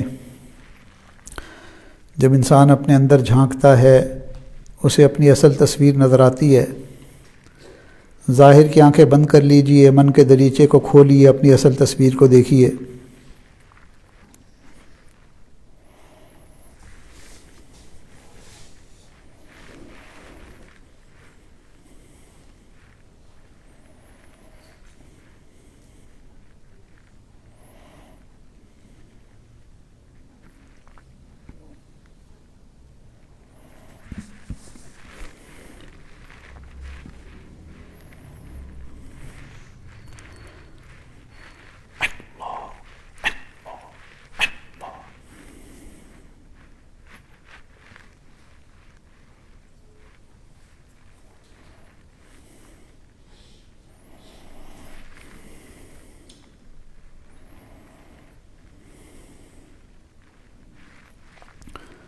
کس سے مانگیں، کہاں جائیں، کس سے کہیں، اور دنیا میں حاجت روا کون ہے؟ سب کا داتا ہے تو، سب کو دیتا ہے تو، تیرے بندوں کا تیرے سوا کون ہے؟ کون مقبول ہے، کون مردود ہے، کون مقبول ہے، کون مردود ہے، بے خبر کیا خبر تجھ کو کیا کون ہے؟ جب تو لیں گے عمل سب کے میزان پر، جب تو لیں گے عمل سب کے میزان پر، تب کھلے گا کہ کھوٹا کھرا کون ہے. سب کا داتا ہے تو، سب کو دیتا ہے تو، تیرے بندوں کا تیرے سوا کون ہے. کون سنتا ہے فریاد مظلوم کی، کون سنتا ہے فریاد مظلوم کی. کس کے ہاتھوں میں کنجی ہے مقسوم کی. رزق پر جس کے پلتے ہیں شاہ و گدا، رزق پر جس کے پلتے ہیں شاہ و گدا. تجھ احد کے سوا دوسرا کون ہے. سب کا داتا ہے تو، سب کو دیتا ہے تو، تیرے بندوں کا تیرے سوا کون ہے. انبیاء تیرے محتاج اے رب کل، اولیاء تیرے محتاج اے رب کل. تیرے بندے ہیں سب انبیاء اور رسول. ان کی عزت کا باعث ہے نسبت تیری، ان کی عزت کا باعث ہے نسبت تیری. ان کی پہچان تیرے سوا کون ہے. سب کا داتا ہے تو، سب کو دیتا ہے تو، تیرے بندوں کا تیرے سوا کون ہے. انبیاء اولیاء اہل بیت نبی، انبیاء اولیاء اہل بیت نبی. تابعین و صحابہ پہ جب آ بنی، گر کے سجدے میں سب نے یہی عرض کی. گر کے سجدے میں سب نے یہی عرض کی. تو نہیں ہے تو مشکل کشا کون ہے. سب کا داتا ہے تو، سب کو دیتا ہے تو، تیرے بندوں کا تیرے سوا کون ہے. میرا مالک میری سن رہا ہے فغاں، میرا مالک میری سن رہا ہے فغاں. جانتا ہے وہ خاموشیوں کی زبان. اب میری راہ میں کوئی حائل نہ ہو، اب میری راہ میں کوئی حائل نہ ہو. نام بر کیا بلا ہے صبا کون ہے. سب کا داتا ہے تو، سب کو دیتا ہے تو، تیرے بندوں کا تیرے سوا کون ہے. کس سے مانگیں کہاں جائیں کس سے کہیں، اور دنیا میں حاجت روا کون ہے.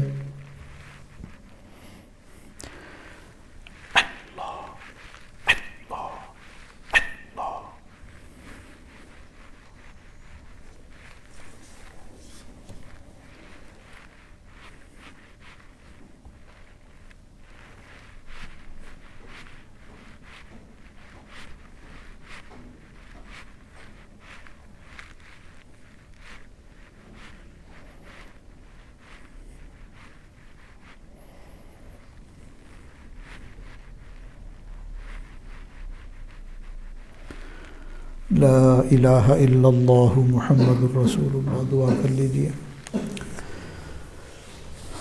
دعا سے پہلے ہم اپنی زندگی کے پچھلے سب گناہوں سے سچی پکی توبہ کی نیت کریں اور آئندہ نیکوکاری والی پرہیزگاری والی زندگی گزارنے کا عزم اور ارادہ کر لیں. جیسی نیت ہوتی ہے اللہ تعالیٰ کی طرف سے ویسی مراد مل جاتی ہے. الحمدللہ رب العالمین والعاقبۃ للمتقین والصلاة والسلام علی افضل الانبیاء والمرسلین یا اول الاولین یا آخر الآخرین یا راحم المساکین یا ارحم الراحمین یا حی یا قیوم برحمتک نستغیث نستغفرک اللہم من جمیع الذنوب والخطایا ونتوب الیک لا ملجا ولا منجا ولا ملتجا منک الا الیک لا ملجا ولا منجا ولا ملتجا منك إلا إليك اللهم إنك عفو تحب العفو فاعف عنا اللهم إنك عفو كريم تحب العفو فاعف عنا اللهم إنا نسألك الهدى والتقى والعفاف والغنى اللهم إنا نسألك رضاك والجنة ونعوذ بك من سخطك والنار اللهم إنا نعوذ بك من شرور أنفسنا ومن شر كل شيطان مريد ومن شر كل جبار عنيد ومن شر كل حاسد إذا حسد ومن شر كل دابة أنت آخذ بناصيتها إن ربنا على صراط مستقيم. اے پروردگار عالم، ہم سب کے سب آپ کے عاجز اور مسکین بندے ہیں. اے اللہ، ہم آپ کے سامنے اپنے تمام گناہوں سے سچی پکی توبہ کی نیت کرتے ہیں. اے اللہ، جو گناہ ہم نے جان بوجھ کر کیے معاف فرما، انجانے میں کیے معاف فرما، دن میں کیے معاف فرما، رات میں کیے معاف فرما. اے اللہ، جن گناہوں کو ارادے سے کیا معاف فرما، جو بلا ارادہ کیے ان گناہوں کو معاف فرما. اے اللہ، جو علم اور ارادے سے کیے معاف فرما، جو نادانی اور جہالت کی وجہ سے کر بیٹھے ان گناہوں کو بھی معاف فرما. اے اللہ، جو گناہ یاد ہیں ان کو بھی معاف فرما، اور جو ہم کر کے بھول چکے لیکن نامہ اعمال میں محفوظ ہیں، اے اللہ اپنی رحمت سے معاف فرما، اپنے کرم سے معاف فرما. اے اللہ، زمین کے جس حصے پر گناہ کیا، جس جگہ پر گناہ کیا، اے اللہ اپنی رحمت سے اے اللہ سب کو معاف فرما. اے اللہ سب گناہوں کو معاف فرما. اے اللہ، جن اعضاء سے گناہ کیا ان اعضاء سے کیے ہوئے گناہوں کو معاف فرما. گناہ کے جن مواقع کی طرف ہم چل کر گئے ہمارے چل کر جانے کو معاف فرما. آنکھ کے گناہوں کو معاف فرما، کان کے گناہوں کو معاف فرما، زبان کے گناہوں کو معاف فرما، شرمگاہ کے گناہوں کو معاف فرما. اے اللہ، سوچ کے گناہوں کو معاف فرما. اے اللہ، جو ہم نے برے ارادے کیے، بری نیتیں کی، اے اللہ جو گناہوں کے ارادے کیے اور جو گناہوں کی تمنائیں پالی، اے اللہ ہم ان سے بھی توبہ کرتے ہیں. میرے مالک، ہمارے ظاہری گناہوں کو بھی معاف فرما، ہمارے باطنی گناہوں کو بھی معاف فرما. آپ نے اپنے کلام پاک میں ہمیں حکم دیا کہ تم ظاہری گناہوں کو بھی چھوڑ دو اور باطنی گناہوں کو بھی چھوڑ دو. وَذَرُوا ظَاهِرَ الْإِثْمِ وَبَاطِنَهُ. اے اللہ ہم ظاہری گناہوں سے بھی توبہ کرتے ہیں، اور اے اللہ جو اندر گناہ ہیں، تکبر کا گناہ، عجب کا گناہ، ریاکاری کا گناہ، حب دنیا کا گناہ، شہوت پسندی کا گناہ، اے اللہ دنیا کی محبت کا گناہ، پروردگار عالم دلوں میں جو کینہ ہے، اے اللہ اس کینے کا مرض، اے اللہ ان سب گناہوں سے بھی ہم توبہ کرنا چاہتے ہیں. اے اللہ اپنی رحمت سے ہماری توبہ کو قبول فرما. اے اللہ ہمارے دل سے کینہ دور فرما، بغض دور فرما، حسد دور فرما. اے اللہ تکبر جیسے ایٹمی گناہ سے ہماری حفاظت فرما. اے اللہ خود پسندی کے مرض سے ہماری حفاظت فرما. میرے مالک کرم فرما، رحمت کا معاملہ فرما. اے اللہ گناہ کے مواقع سے ہماری حفاظت فرما، گناہ کے کاموں سے ہماری حفاظت فرما. اے اللہ جو گناہوں پر برانگیختہ کرنے والے شیاطین ہیں، اے اللہ چاہے وہ جنات میں سے ہیں یا انسانوں میں سے ہیں، اے اللہ ہر طرح کے شیاطین سے ہماری حفاظت فرما. اے اللہ دوستی کے رنگ میں دشمنی کرنے والے شرپسندوں سے محفوظ فرما. اے اللہ اپنی رحمت کا معاملہ فرما، کرم کا معاملہ فرما. اے اللہ نفس سے بھی ہماری حفاظت فرما. اے اللہ شیطان باہر کا دشمن ہے لیکن نفس تو ہمارے اندر ہے. پروردگار عالم اس اندر کے موذی دشمن سے ہماری حفاظت فرما. اے اللہ ہم آپ سے پناہ نفس کی شرارت سے آپ سے پناہ مانگتے ہیں. میرے مالک آپ اس نفس امارہ کو اپنی رحمت سے نفس مطمئنہ بنا دیجئے۔ اے اللہ اپنی رحمت سے ہمیں تزکیہ نفس کی نعمت عطا فرمائیے۔ اے اللہ نفس کا تزکیہ کرنے کی توفیق عطا فرمائیے۔ اے اللہ نفس کو سنوارنے کی محنت کرنے کی توفیق عطا فرمائیے۔ اے اللہ اس محنت کو کرنے کی توفیق عطا فرما۔ اے اللہ اپنے نام کی برکت سے، اے اللہ اپنے نام کے نور سے ہمارے اندر کی ظلمتوں کو دور فرما، دل کی ظلمت کو دور فرما، باطن کی ظلمت کو دور فرما۔ اے اللہ آپ اپنے کرم کا معاملہ فرمائیے۔ آپ بھی عزت والے ہیں، عظمت والے ہیں، مالک الملک ہیں۔ اے اللہ آپ کا نام بھی عزت والا ہے، عظمت والا ہے، اے اللہ برکت والا نام ہے۔ اے اللہ ہم نے دیکھا ہے کہ جب کوئی بادشاہ کسی ملک کے اندر فاتح بن کر داخل ہوتا ہے، افسدوہا فساد برپا کرتا ہے، وجعلوا اعزت اہلھا اذلہ، اور اس علاقے کے معززین کو وہاں سے نکال دیتا ہے۔ اے اللہ آپ کا نام، آپ مالک الملک ہیں، آپ بادشاہ حقیقی ہیں، شہنشاہ حقیقی ہیں۔ آپ کا نام اللہ بہت عزت والا نام ہے، بہت برکت والا نام ہے۔ اے اللہ آپ اس کو ہمارے دل میں داخل کر دیجئے اور انقلاب برپا کر دیجئے، اور دنیا جو دل میں معزز بن کر بیٹھی ہوئی ہے، اور دنیا کی جو خواہشات دل میں معزز بن کر بیٹھی ہوئی ہیں، اے اللہ ان کو ذلیل کر کے ہمارے دل سے نکال دیجئے۔ اے اللہ اپنے نام کو ہمارے دل میں بسا دیجئے۔ اے اللہ ہمارے دل کو اپنے نام کے ذکر کے ساتھ اے اللہ مناسبت عطا فرما دیجئے۔ اے اللہ ہمارے قلب کو ذکر سے جاری کر دیجئے، ہمیں قلب جاری عطا فرما دیجئے۔ اے اللہ ہمیں مراقبے کی توفیق عطا فرمائیے، اپنی یاد میں بیٹھنے کی توفیق عطا فرمائیے۔ اے اللہ ذکر کی محبت ہمیں عطا فرما۔ اے اللہ ہمیں نماز کی حضوری نصیب فرما، سجدے کا سرور عطا فرما، رات کے آخری پہر کی مناجات کی لذت نصیب فرما۔ اے اللہ اپنی رحمت اور کرم کے ساتھ ہمیں اپنی یاد والی زندگی نصیب فرما۔ اے اللہ ہمیں بھی لمبی دعا مانگنے کا شوق عطا فرما۔ اے اللہ ہمیں بھی اپنے سے مانگنے کا سلیقہ عطا فرما۔ میرے مالک ہمیں مانگنا نہیں آتا، پروردگار عالم آپ ہماری ضرورتوں سے ہم سے زیادہ واقف ہیں۔ اے اللہ ہماری جسمانی ضرورتوں کو بھی پورا فرما، روحانی ضرورتوں کو بھی پورا فرما۔ اے اللہ ہماری دنیا کی ضرورتوں کو بھی پورا فرما۔ میرے مالک موت کے وقت کی ضرورت کو بھی پورا فرما۔ اے اللہ ہماری موت کے وقت کی سب سے بڑی ضرورت آپ کی رضا ہے۔ اے اللہ آپ ہم سے راضی پہلے ہونا اور جان بعد میں نکالنا۔ اے اللہ آپ راضی ہو کر موت عطا فرمانا، راضی ہو کر اور کلمے کے ساتھ اے اللہ موت عطا فرما دینا۔ میرے مالک اپنی رحمت سے ہمیں دنیا میں بھی اپنی رضا والی زندگی نصیب فرما، اور موت کے وقت اپنی دائمی رضا ہمیں عطا فرما۔ اور اے اللہ ہمیں اس آیت کا مصداق بنا، یا ایتھا النفس المطمئنہ ارجعی الی ربک راضیۃ مرضیہ۔ اے اللہ وہ کتنے خوش نصیب بندے ہیں جنہیں آپ موت کے وقت یہ خطاب فرماتے ہیں کہ اے نفس مطمئنہ ارجعی الی ربک، لوٹ اپنے رب کی طرف، راضیۃ مرضیہ، اس حال میں کہ اللہ تجھ سے راضی اور تو اللہ تعالیٰ سے راضی۔ اے اللہ ہمیں بھی ان خوش نصیبوں میں شامل فرما۔ میرے مالک ہمارے اعمال تو اس قابل نہیں، اے اللہ ہمارے باطن کی کیفیات تو اس قابل نہیں کہ ہم آپ سے یہ بڑی نعمت مانگ سکیں، لیکن میرے مالک ہم یہ بھی تو جانتے ہیں کہ آج تک ہمیں جو کچھ بھی ملا ہے وہ آپ کے فضل سے ہی ملا ہے، آپ کے کرم سے ہی ملا ہے۔ میرے مالک ہم اپنی کوشش پر اور اپنی محنت پر تو کچھ حاصل نہیں کر سکے، کبھی شیطان ہمیں محروم کر دیتا ہے، کبھی ہمارا نفس ہمیں گرا دیتا ہے، کبھی ہم بری تمناؤں کے ہتھے چڑھ جاتے ہیں۔ اے اللہ جو کچھ بھی دنیا میں دیا ہے اور جو کچھ بھی آج ہمیں بچایا ہے وہ آپ ہی نے بچایا ہے۔ اے اللہ ہم گناہوں سے بچنا چاہتے ہیں، نہیں بچ سکتے، مگر آپ بچا لیتے ہیں۔ اے اللہ اسی طرح ہم موت کے وقت کلمہ بھی آپ ہی سے مانگتے ہیں۔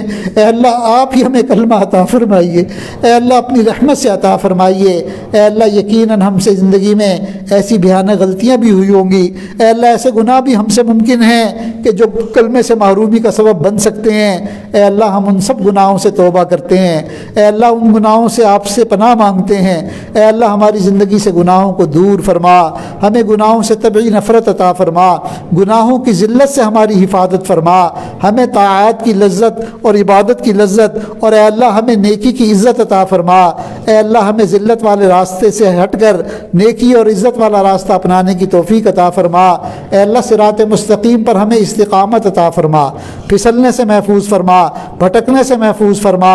اے اللہ اپنی رحمت اور کرم کے ساتھ ہمارا ہاتھ پکڑ کر ہمیں اے اللہ اپنی رضا والی منزل تک پہنچا، ایصال الی المطلوب نصیب فرما۔